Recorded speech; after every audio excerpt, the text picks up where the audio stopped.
Hello guys, Drake here. It's been a while, and I'm really just here to give a report update on how everything's been for the game, and as well as my future plans and what I'm going to be doing next. Yeah. With that said, let's continue.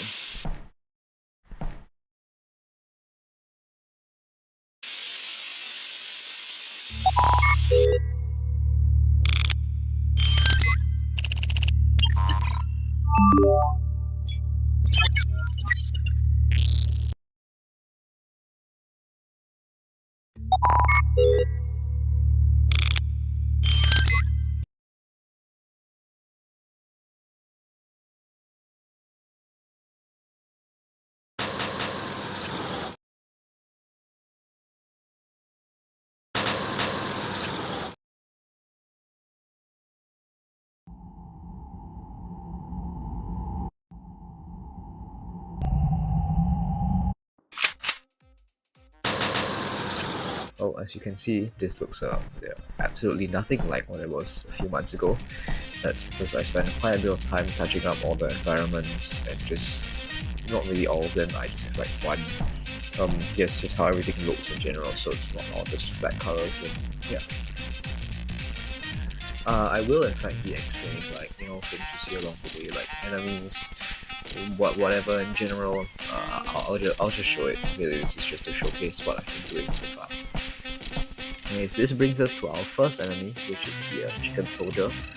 This guy, he's kind of slow, a little bit bulky foot soldier. He's the basic standard enemy.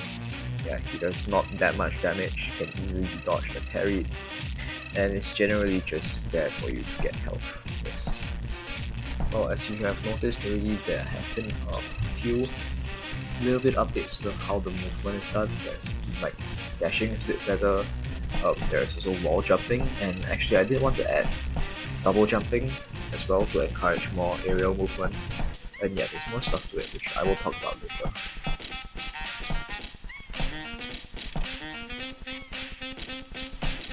Alright, next up we have the gun enemy, who is a support enemy because he kind of like runs away from you if you get too close, and will shoot you with his gun, which is a hit scan attack.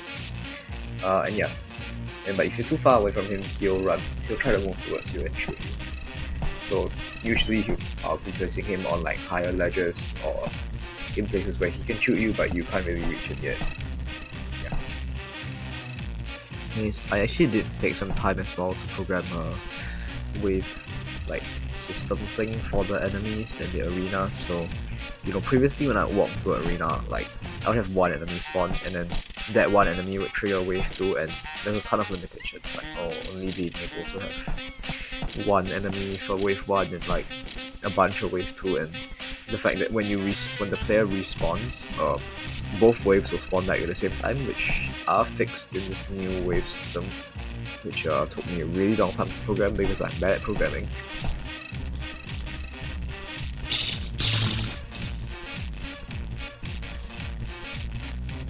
Next enemy the player will encounter is the John Heavy Gun, which I like to call him. I mean, yeah, he will slash the player and shoot rockets at them, as well as dashing away, which can also cause damage, which I have not coded it yet. Yeah, so the thing about this enemy is that he's quite tanky, almost twice the health of the regular soldier, and he will try to come in front of the player, melee him, run away, shoot at the player, and yeah, do stuff like that. Anyways, this is a demonstration of how parry projectiles will work. Yeah, for some reason, some of the heavy gun enemies actually do work. They would switch between their attacks, and then there are some which just stick to using one attack. I don't know why, it's just weird like that.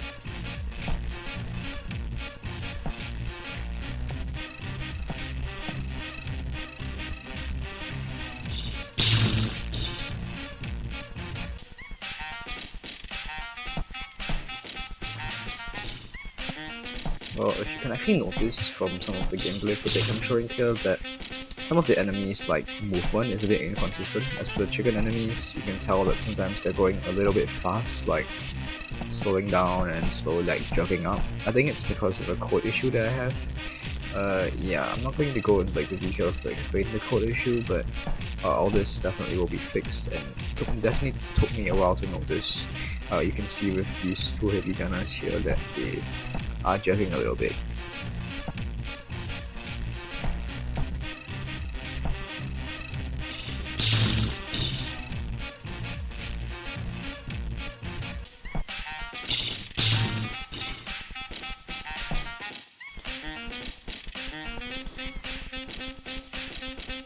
Yeah, as you can see, the chicken guy has a bit of a problem because he likes to float.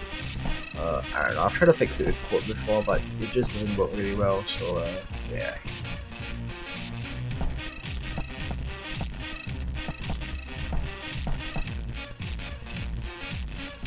Right, anyway, lastly, for all the enemies so far, we have this, I just call him the spear guy. He's like a mini boss. He will appear in the future as a common enemy, and yeah, he has a big helmet which he smashes you with, and which can also produce shockwave attacks. Yeah, it's one of my most well-programmed ones and well-modeled ones because he was the one I did most recently. Actually, as of speaking, he's like halfway being programmed. I was just programming him when I decided to start making this video. Yeah, so he's just actually not fully done yet. Alright, now time for part 2, which is the future plans I have for this game. So firstly, I'm going to be splitting this section into 2 smaller parts, which is the gameplay, and then the second one will be the levels. Oh yeah, first the gameplay. It's kind of trash actually. So take a look at this video. Yeah, what do you notice? It's that I only have one attack, and that is the sword. It's more like an axe really, but yeah, so how I want the weapons in this game to work is that they have a normal mode and an alternate mode. So in case of this axe here, its normal mode is an axe, which swings fast, deals damage, it's weapon basically. And its alternate mode will be a big sword. Yeah, the way it attacks would be, you have like a small wind up, which only takes like half a second, and then you swing the sword, and as you do that, it propels you forward. And yeah, but when you hit the enemy, it does a ton of damage, and you get flung, and you get like knocked back. You get like flung back from the recoil. Yeah. So this is to help keep the distance between the enemies and the player, because the Goose character, yeah, he gets folded if he stands too close to the enemy. Alright, next weapon, it's the gun. So basically, its normal mode is a shotgun, and its alternate mode is a rifle. For the shotgun, you have to stand close to the enemy and shoot them in the face, but not too close, not like the axe. And as a rifle, it's a hit-scan long-range attack, so you can stand like anywhere you want on the map and just snipe people. But it does come with a cooldown, because I do want to incentivize players to switch weapons. Well, in the future, aside from the sword, the gun, I do want to have some other weapons like the flamethrower, the rocket launcher, or a minigun really, which is, my idea is just 6 shotguns welded together and they constantly fire.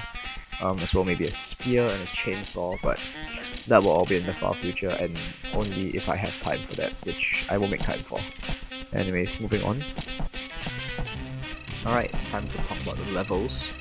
So I'm just gonna keep this game kinda short, although it's gonna be like the longest one I've ever made. So the game will be split into 3 areas, each area having 5 levels. 4 normal levels and 1 secret level. There will be 1 super secret level upon completing all 3 of the secret levels. The first area of the game will be like a battlefield area, the second one will be more of like a factory place, and the third area will be like a military headquarter or city area. Yeah.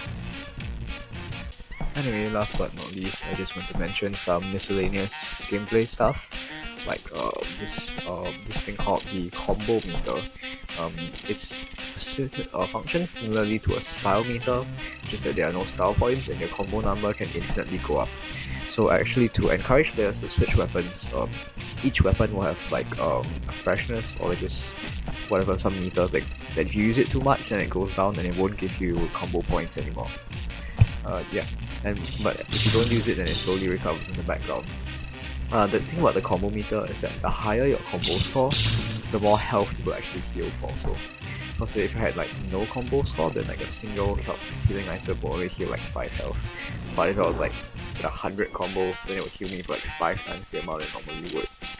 I think this is really just all I have for today. It's actually one of my longest videos I've ever made.